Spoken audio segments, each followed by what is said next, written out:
Do Amish women truly shave? Do Amish women follow completely different personal care habits from the rest of American culture? Or is the truth more simple than most people expect? It is one of the questions people ask most frequently when they start learning about Amish life. And it is worth answering honestly because the answer reveals something interesting, not just about a specific grooming practice, but about the entire framework of values that shapes how Amish women relate to their own appearance and their own bodies. Most people approach this question from the outside, from a cultural context where personal grooming is heavily commercialized, where beauty standards are actively marketed, and where a significant amount of daily time, money, and mental energy is directed toward managing appearance. From that context, any approach that differs from modern grooming norms looks either extreme or inexplicably simple. The Amish approach to personal care is neither extreme nor inexplicable. It is the practical expression of a specific value system, one that places simplicity and modesty above appearance management, and that has been maintained consistently across generations because the community finds it worth maintaining. Today, I am going to explain that value system, how it shapes personal care practices among Amish women in many communities, where community practices vary, and what, if anything, the rest of us can learn from an approach to appearance that most of us have never seriously considered. Walk alongside an Amish woman going about her morning, and the first thing you notice is what is absent. There is no time spent in front of a mirror managing the presentation of her face. There is no product applied to her skin beyond what basic hygiene requires. There is no consideration of whether her appearance matches a current standard. The morning routine is functional: washing, dressing, covering the hair, and then the day begins without further attention directed toward appearance. The visual of an Amish woman beginning her morning in this way is a visual of someone whose relationship with her own appearance is genuinely different from the relationship most modern women have with theirs.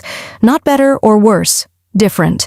The energy and attention that most modern women direct toward appearance management on any given morning is simply not directed there in an Amish household.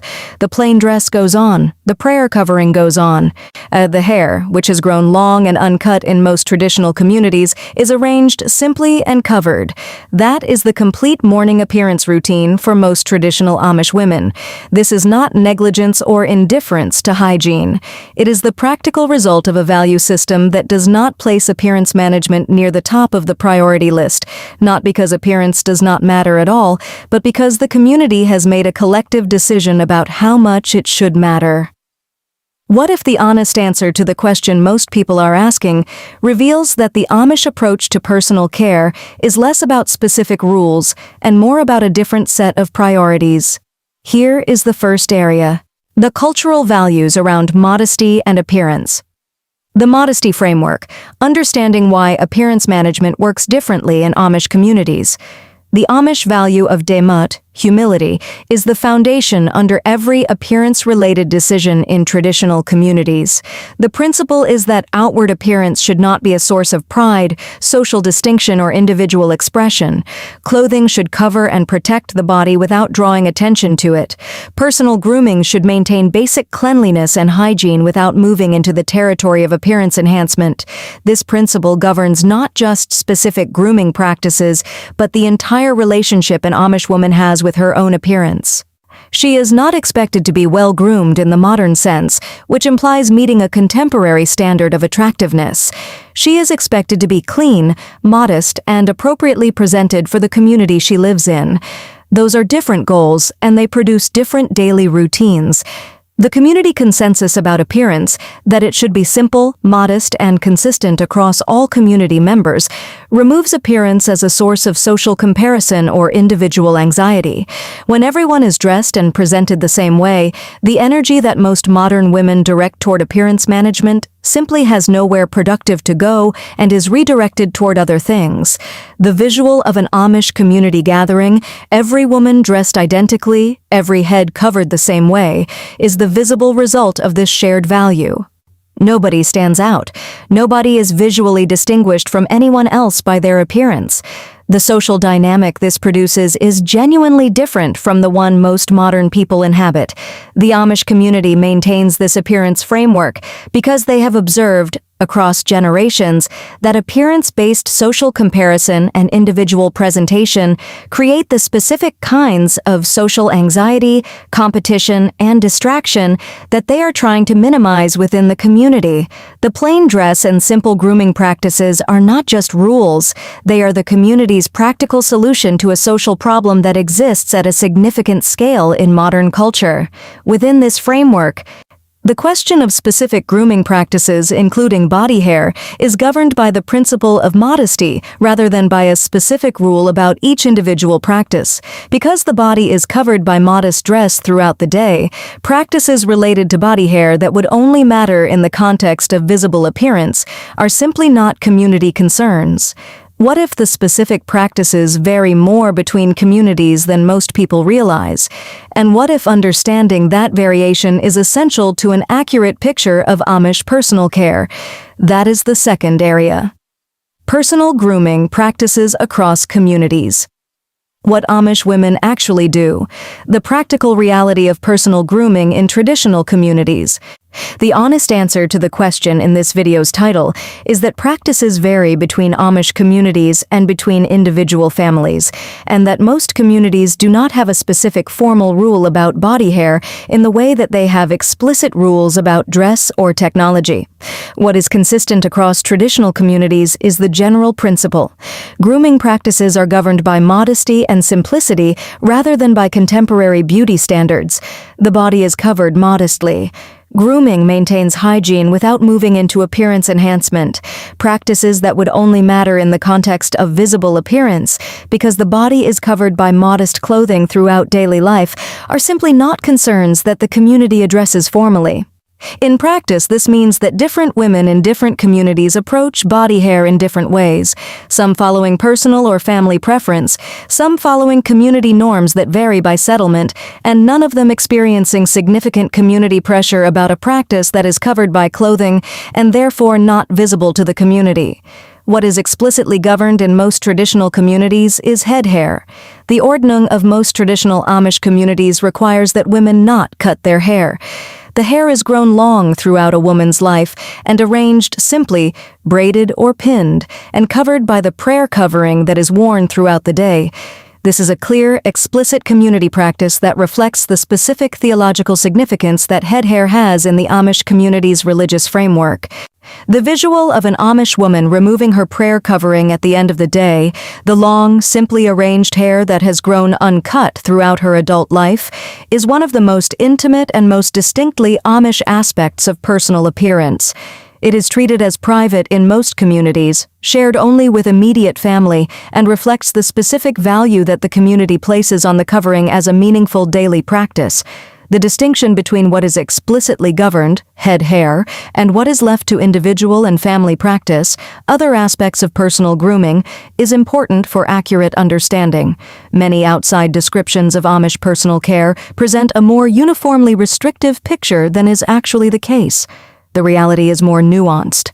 While traditional communities have clear standards around what is visible to the community, dress, head covering, overall presentation, and much more variation in practices that are private.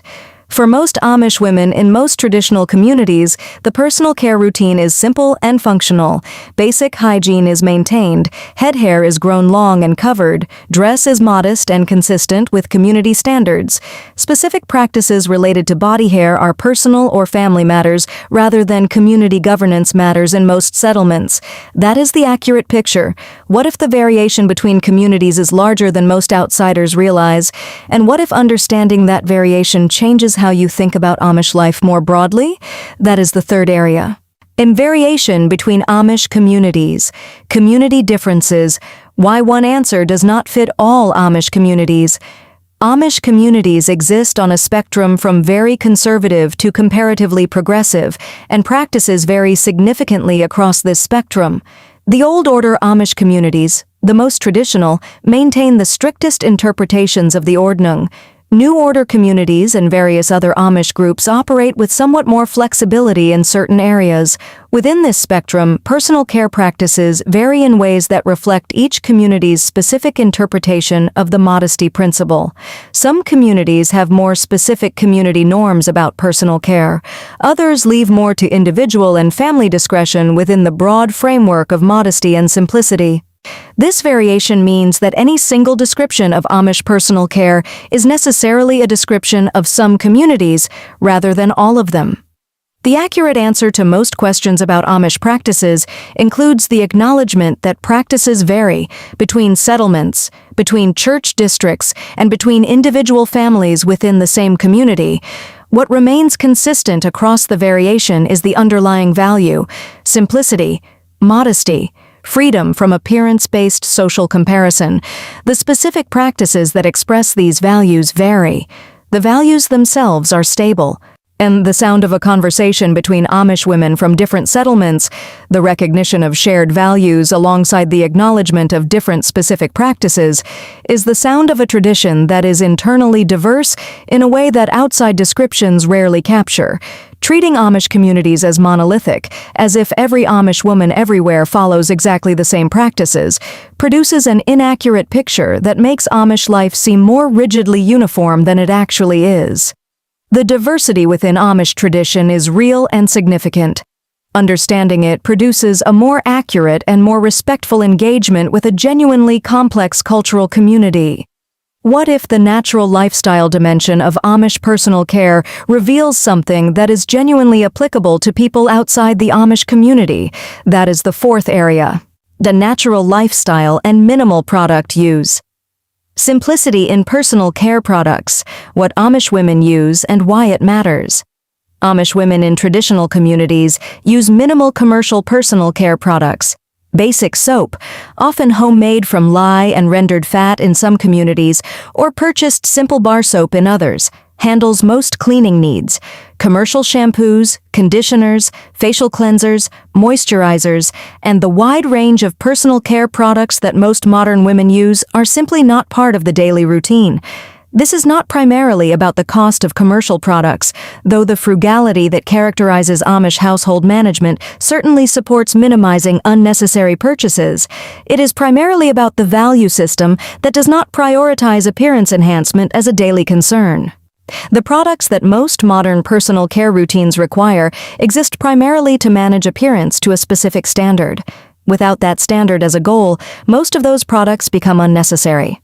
The smell of an Amish household's laundry room, simple homemade soap, clean water, unscented hanging linens, is the smell of a personal care approach that has stripped away everything that exists to serve appearance management and kept only what hygiene actually requires. Many Amish women who have made soap from scratch for their household for years describe the process as one of the most practical traditional skills they maintain, not because commercial soap is unavailable, but because the homemade version serves the purpose completely, costs a fraction of the commercial alternative, and is produced from ingredients the household already has. Rendered fat from butchering, lye, and water produce a soap that cleans effectively and maintains hygiene without any of the fragrance additives, preservatives, and presentation enhancements that commercial products include. This approach to personal care products has been standard in many Amish households for generations. The Amish approach to personal care products is a specific application of the general principle that governs all Amish consumption. Use what is necessary, make what you can, buy what you must, and avoid purchasing things that exist primarily to signal status or meet externally imposed standards. Applied to personal care, this produces a minimal product routine that costs very little, produces no waste beyond what is genuinely necessary, and frees the daily routine from the time and mental energy that a full modern personal care routine requires. The reflection this area invites is not necessarily about adopting specific Amish practices. It is about examining which elements of your current personal care routine exist to meet genuine hygiene needs, and which exist to meet appearance standards that you have absorbed from culture rather than chosen deliberately. The distinction is worth making, not because either category is wrong, but because clarity about which is which allows more conscious choices about how you spend your time, money, and attention. Look at the personal care products in your bathroom this week. For each one, ask, what problem does this solve? Is the problem hygiene, or is it appearance to a standard I have absorbed from somewhere? That question is not meant to produce guilt or dramatic changes. It is meant to produce clarity about what you are actually managing and why. I want to tell you about the assumption I carried into this topic and how quickly it was corrected. When I first started learning about Amish personal care practices, I approached them with the kind of vague curiosity that comes from knowing almost nothing accurate about a topic. I assumed the practices would be dramatically restrictive, a long list of things not permitted, governed by specific rules about every aspect of personal appearance. I expected the picture to be stark and uniform. What I found was more interesting and more human than that. The first correction came from a conversation with a woman who had grown up in an Amish community and spent most of her adult life within it.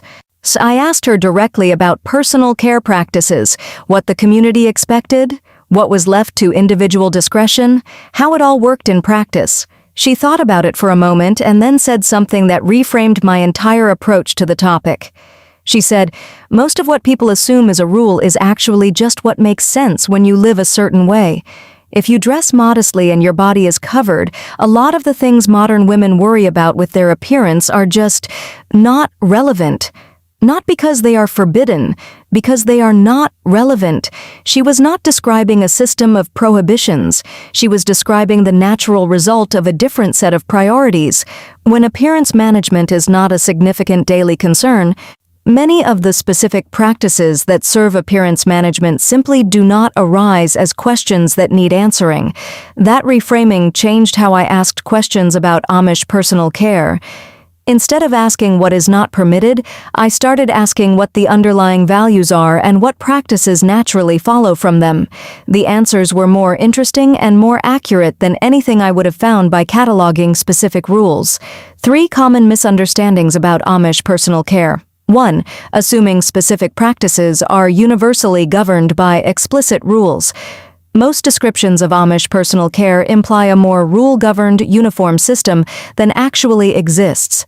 In practice, traditional Amish communities have clear, explicit standards about what is visible to the community: dress, head covering, and overall presentation, and much more variation in practices that are private.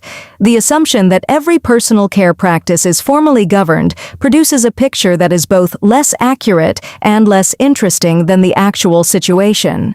2. Conflating the absence of modern beauty practices with poor hygiene. Amish women maintain basic hygiene carefully. The absence of modern commercial personal care products and contemporary beauty practices does not indicate neglect of hygiene. It indicates a different standard for what hygiene requires. Cleanliness is a genuine value in Amish households. Appearance enhancement to a contemporary beauty standard is not. These are different goals, and conflating them produces a misunderstanding of what the Amish approach is actually doing. 3. Treating all Amish communities as following identical practices. The variation between Amish communities, from very conservative Old Order settlements to more progressive New Order communities, is significant and real. Any single description of Amish personal care practices is a description of some communities rather than all. The accurate engagement with Amish personal care includes this variation, rather than flattening it into a uniform picture that does not exist anywhere. Here is what the Amish approach to personal care reveals about the underlying philosophy that governs Amish life more broadly. The Amish relationship with personal appearance is a specific application of the general principle that no external appearance of the farm, of the household, or of the person should be managed primarily for the purpose of impression or social standing. Things should be clean, functional, and appropriate to their purpose. Beyond that, they should be left alone. This principle produces a personal care approach that is genuinely free from the appearance anxiety that characterizes much of modern culture's relationship with the body. Not because Amish women are indifferent to their appearance, but because the community has collectively agreed on a standard that is simple, stable, and shared by everyone, and that removes appearance as a source of social comparison or individual performance. The closed-loop philosophy applies here as well. The modest dress that requires no hair removal anxiety leads to a personal care routine that is simple. The simple routine requires minimal products. The minimal products require minimal purchase. The minimal purchase reflects frugality. The frugality reinforces the self-sufficiency. The self-sufficiency reinforces the independence from external standards that the modest dress was expressing in the first place. Every element connects. Nothing is arbitrary. The Amish approach to personal care is as integrated with their broader way of life as their farming practices or their food preservation methods. It is all one system. 4 areas that together explain the Amish approach to personal care. A modesty framework that redirects daily energy away from appearance management. Practical personal grooming that maintains hygiene without meeting external beauty standards. Significant variation between communities that makes any single description necessarily incomplete. And a natural, minimal product lifestyle that removes commercial personal care from the daily routine entirely. The question in this video's title has an honest answer. In most traditional Amish communities, body hair management is a personal or family matter rather than a community governance matter, because the body is covered modestly and practices that would only matter in the context of visible appearance are simply not community concerns. Head hair is explicitly governed. It is grown long and uncut throughout a woman's life. Everything else varies by community and by family. What is worth taking from this video is not the specific answer to the specific question. It is the frame. The Amish relationship with personal appearance is one in which simplicity and modesty govern rather than current standards and social comparison. That frame is available to anyone regardless of the specific practices they adopt. If this video helped you understand a community you may have approached with assumptions, share it with someone who is curious about how Amish life actually works. The real answer is always more interesting than the assumed one. Before you go, I want to ask you one question. Is there one aspect of your personal care or appearance routine that you maintain primarily because of external pressure or social comparison rather than personal preference or genuine need? Drop it in the comments. I ask because the Amish frame for thinking about this, what is genuinely necessary versus what is socially conditioned, is one of the more useful thinking tools I have found for examining habits that most people carry on autopilot. And next week, I am going to show you exactly how Amish women dress and why their clothing style has remained essentially unchanged for generations. The specific garment choices, the materials, the construction methods, and the community values that make plain dress not just a rule, but a deeply considered position on how clothing should function in a person's life. It is more interesting and more practical than it first appears. That is next week. Be there.